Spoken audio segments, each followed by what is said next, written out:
tersayang. Pernahkah kita terpikir tentang pengorbanan yang telah diberikan oleh ibu kita untuk kita semua? Bayangkan kalau ibu kita sampai menuntut pembayaran atas semua jasa pengabdian yang telah diberikannya kepada kita. Yuk kita dengerin obrolan lebih lanjut mengenai perempuan dan perannya dalam kehidupan kita.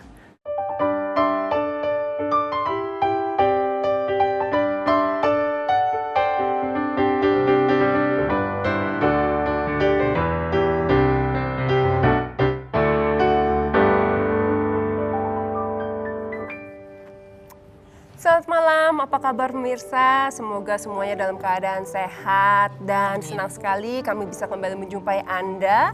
Dan seperti biasa, di malam minggu ini saya tidak sendiri, saya bersama dengan teman-teman saya yang kece-kece. Ada Nadia Mulya, ada Lolita Agustin, ada Sahila Hisham, dan juga ada Balkis Manisang. Dan kita nggak cuma berlima di sini ya, kita mengundang siapa kali ini? Karena memang kita juga mau menyambut Hari Ibu ya, jadi kita mau mencari sosok-sosok wanita yang memang inspiratif, tidak hanya dari kiprahnya mereka dalam bidang apapun yang mereka lakukan. Yes. Tapi juga sebagai sosok yang inspiratif as a mother, membesarkan generasi bangsa, anak-anak mereka. Dan tokoh kita yang satu ini benar-benar fearless. Kita tanyain betapa pengalamannya dia, profesinya. Padahal sebetulnya harusnya hidupnya bisa nyaman-nyaman aja loh. Zanuba Arifah Kafsof.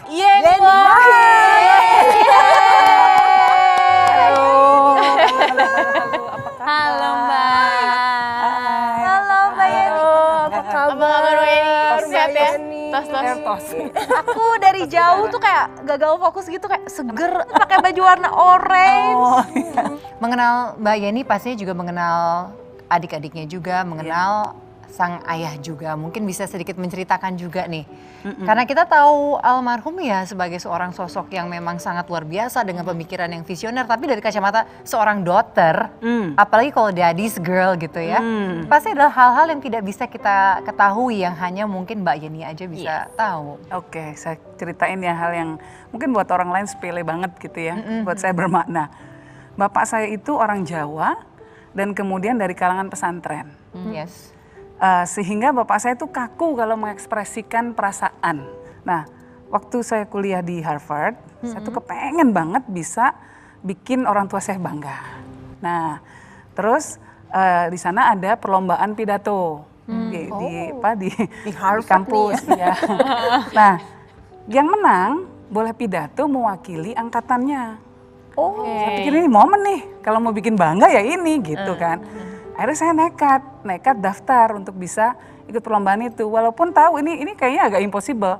Bahasa Inggris, musuhnya orang-orang, saingannya anak-anak Amerika yang ngigo aja bahasa Inggris. Saya ngigo bahasa Jawa, gimana dong gitu kan.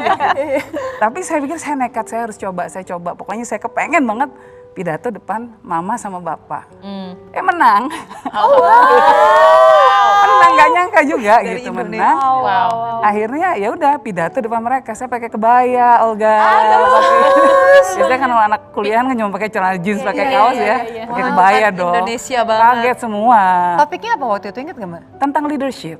Gus Dur datang. Saya nggak ngasih tahu kalau saya akan pidato. Oh gitu. Wow. Karena Saya nonton gitu ya. Nonton.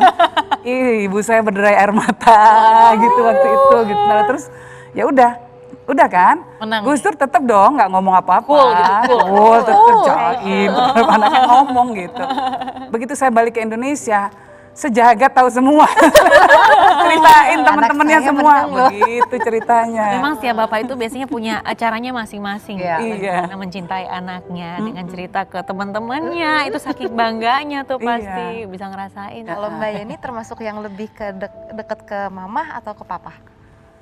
Secara pemikiran mungkin saya dekat sama Bapak karena banyak menjadi sparring partners beliau dalam artian suka mengkritik gitu, suka mau ngatur, sok ngatur, apalagi pas jadi presiden segala macam mau sok ngatur-ngatur gitu. Sampai dibentak sama Gus Dur. Yang presiden itu kamu atau saya? Ampun gitu. kakmat gitu ya, langsung selesai masalahnya. Dan anak semua perempuan ya. Anak perempuan semua. Dari kecil kita sudah terbiasa melihat yang namanya kesetaraan gender dipraktekkan di rumah, bukan diomongin ya, dipraktekkan di rumah. Seperti apa misalnya contohnya gitu? Jadi mama tuh cerita, kalau kita kecil bayi gitu, masih bayi, ini mama baru melahirkan, terus kemudian bayinya nangis kalau malam, bayi kan ditaruh di box ya, gitu kan, ditaruh di box. Bayi nangis malam-malam, yang bangun tuh bukan mama, yang bangun bapak. Ngambilin bayinya, dikasih ke mama yang tidur di kasur, disusuin, nanti kalau udah selesai balikin lagi. Oh, tolong didengarkan. Kayaknya saat ini semuanya pada istri-istri tuh, yang Iya. Buzzer aja bisa gitu ya. Terus aja bisa. lu presiden aja kayak gitu. Gimana Mbak Yani? Beban gak sih punya ayah sehebat itu? Jadi harus kayak ayah gitu? Iya tentu ada sisi positif, ada sisi negatifnya. Sisi negatif tentu kita tidak punya privacy di rumah. Dan kita diukur dari sosok ayah kita.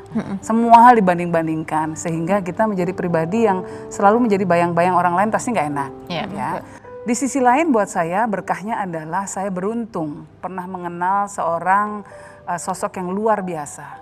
Karena pengalamannya, karena cara berpikirnya gitu. Buat saya Gus Dur bukan cuma seorang ayah tapi juga pemimpin saya. Karena beliau betul-betul mau mengorbankan dirinya untuk kepentingan orang banyak, melakukan transformasi ya masyarakat walaupun dirinya sendiri harus jadi korban. Oke. Nah, kalau saya harus mengukur diri saya seperti Gus Dur nggak ada sekelingkingnya. Oke, tapi kita juga tahu kan Mbak Yani menorehkan jalan hidupnya Mbak Yani sendiri. Salah satunya pernah jadi jurnalis. Kenapa memutuskan untuk jadi jurnalis? Nggak sengaja juga. Keterimanya di situ. Waktu itu ada lowongan di Sydney Morning Herald. Ada teman bilangnya ada yang itu tuh lowongan daftar aja. Daftarlah saya iseng gitu. Begitu masuk ternyata I was hooked. Jadi kok seneng gitu. Tapi Mbak Yani, yang pengalaman saat menjadi jurnalis yang nggak terlupakan, yang selalu teringat tuh apa? Banyak ya, karena waktu itu Indonesia kan sedang mengalami transisi dari pemerintahan yang otoriter ke pemerintahan yang demokratis. Kita masih masih banyak hal problem di masyarakat. Saya termasuk harus ikut meliput macam-macam. Ini ya Mbak Yani. Oh ini ya? Ada artikelnya.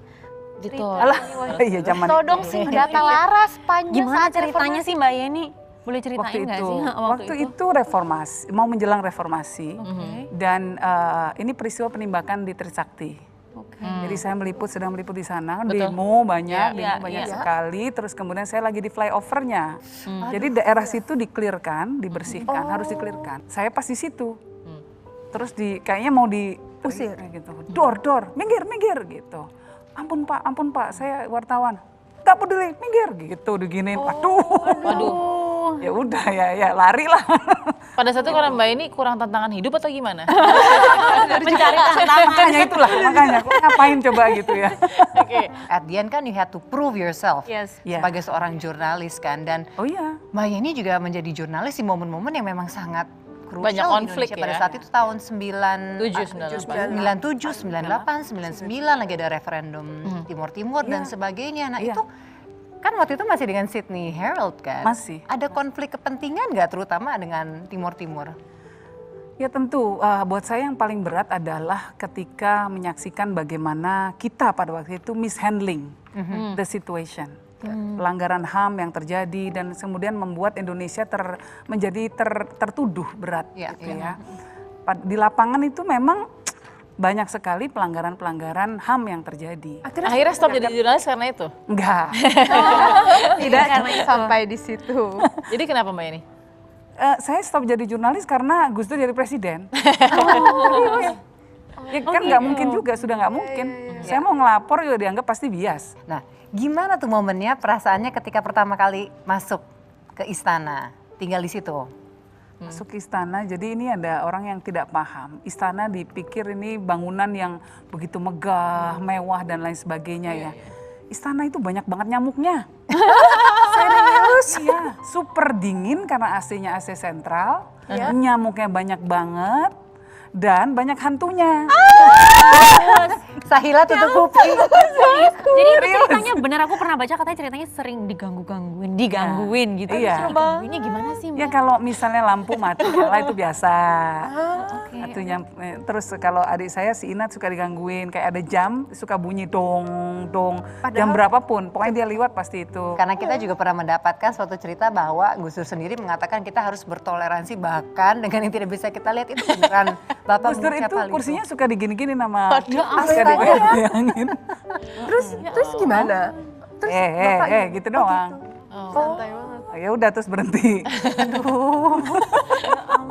Dan Kita biasanya lari. Jadi kan kalau mama sama bapak itu di sayap satu, kita di sini anak-anak. Ini kan ada hall di tengah-tengah gede. Iya. Jadi kalau malam mau ke sana sprint dari sini ke sana. Takut kalau jalan pelan-pelan ntar ada yang baris di belakang. Aduh, Mbak Yeni. Wah, gak gitu kan repot. Ya ampun. Ada pengalaman yang paling mungkin tidak bisa dilupakan selama menjadi staf sus komunikasinya nggak? Banyak sih ya, kayak pengalamannya waktu itu nggak sempet ngapa-ngapain, kira-kira gitulah. Nggak punya waktu. Cepet banget nggak punya waktu. Apalagi keluar negeri, Gus Dur kan dulu sering sekali keluar negeri. Kata orang, jalan-jalan apaan? Kita tuh cuma tahu airport, hotel, tempat meeting room, airport, hotel, itu. Oh, zaman Dan Mbak Yeni gitu ya? Iya, dan kadang pagi di misalnya pagi di Roma, siang di Paris, sore di Brussels. Jadi nggak ngapa-ngapain, cuma meeting. Ketemu orang selesai. Ketemu Ketemu orang, nggak pernah lihat apa-apa udah. Ya ampun. Nggak pernah. Mbak Yeni ini salah satu momen juga ya sama Yasir Arafat. Iya. Ini ngobrol apa sama Yasir Arafat, Mbak Yeni masih ingat nggak? Gus Dur ngobrolnya bahasa Arab.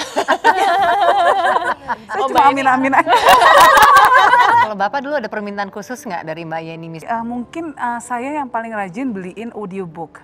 Jadi dulu itu kan belum ada apa namanya, kalau sekarang kan sudah banyak pakai internet dan lain sebagainya, buku-buku yang direkam gitu ya. Zaman dulu belum ada. Nah, jadi harus direkam khusus, kemudian dibeli kasetnya.